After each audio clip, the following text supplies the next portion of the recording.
Sekreti më i madh i banesës Gjirokastrite nuk janë muret, odat, katoqet, tavanet, penxheret. Çelësi që mban në këmbë banesën monumentale Gjirokastrite është çatia. Mandej në Gjirokastër thonë se shtëpia e Gjirokastritit i ka themelet në çati. Prandaj, ustaji i çative është personi i cili vlerësohet aq shumë nga banorët e zonës historike të mbrojtur nga UNESCO. Këtë sekret që lidhet me zanatin e ustallarëve që mbulojnë dhe mirëmbajnë çatit, ne do mundohemi që sot ta zbulojmë nëpërmjet fjalëve të një prej ustallarëve të familjes Hatika, e cila në Tre Breza ka përcjell me dashuri dhe pasion këtë zanat të hershëm. Fillimet e mia i kisha që këtuaj 22 vite. Tesari më i madh që ka Gjirokastra, bashkangjitur me Kallëdrëmet, çatit e Gurit, është tesari më i madh pas Kalas. Është një perlë që kemi ne si Gjirokastrit dhe jemi krenar, krenohemi me të. Pas viteve 90, ustallarët nuk u shfaqën më mbi çatit Gjirokastrite. Shumica e tyre emigroi dhe kjo bëri që disa nga banesat më të vjetra dhe më monumentale të rënoheshin.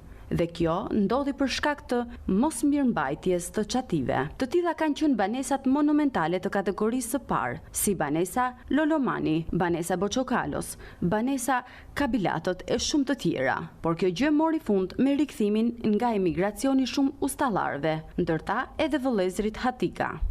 Kemi filluar në Greqi dhe pas Greqisë ishte viti 2010 kur u kthyem dhe erdhëm posaçërisht vetëm për të mësuar për çatit e Gurta, për t'ia bashkangjitur profilit të Gurit.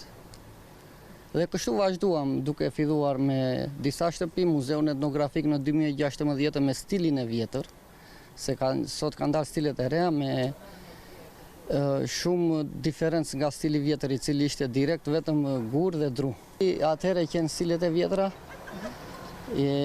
tani kemi marrë të gjitha stilet e reja siç bëhet kjo çati këtu, me shtresa dhe nën shtresa, me mbranë, izolime për nxehtësim për këto. E para duhet ta kesh qef, se po se ke qef është më mirë mos ta zësh me dorë si zanat. Jo këtë, po çdo zanat.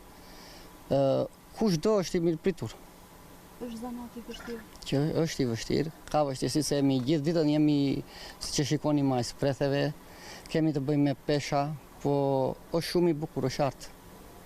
Unë për vete nuk mendoj kur që nuk e kam menduar, kam qenë dhe jashtë shtetit jam kthyer, po nuk mendoj kur që të iki prapë. Në Greqi ku kemi qenë, kemi punuar me gurin, kemi bërë dhe çati guri, po shumë të pakta në disa kisha. Kur u kthyem, babai na tha, doni të vini djem, ju e dini vendosni, tha. Dhe një nga shkaqet ishin vetëm çatit e Gurta, për ta mësuar dhe për të ecur më tutje me këtë zanat. Dhe jemi gjithë ditën, dhe kohën e kemi shumë të zënë nga këto çati. Familja e mjeshtërve të mbulimit të çative, Hatika, nuk ka hyrë thjesht në historinë e qytetit, por edhe në këngët që i këndonin banorët e Gjirokastrës. Hajde, more Habib Hatika, ku vë dorë, s'ka më pika.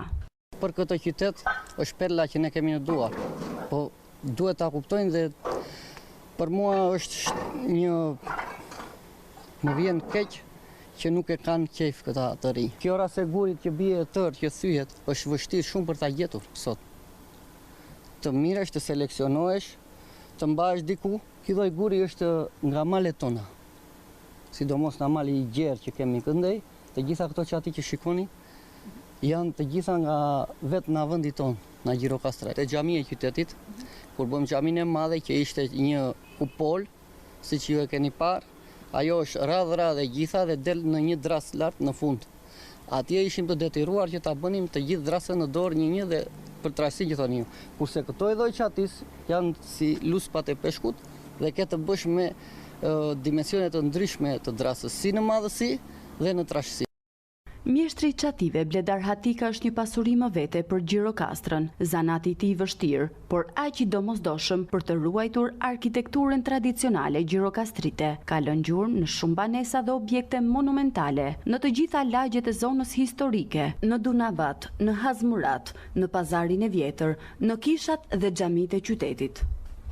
Unë bëj thirrje të rinjve që këtë zanat ta vazhdojnë, të kërkojnë, sepse me këtë zanat nuk e lesh kur pa punë në këtë qytet. Kjo është e vetmja gjë e sigurt.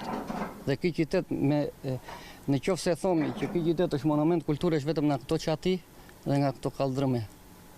Dhe nuk është e pa diskutuar që puna sa vete edhe bëhet më e madhe, ka dhe më shumë punë. Jo më që nuk bëhet fjalë që të themi që jemi pa punë.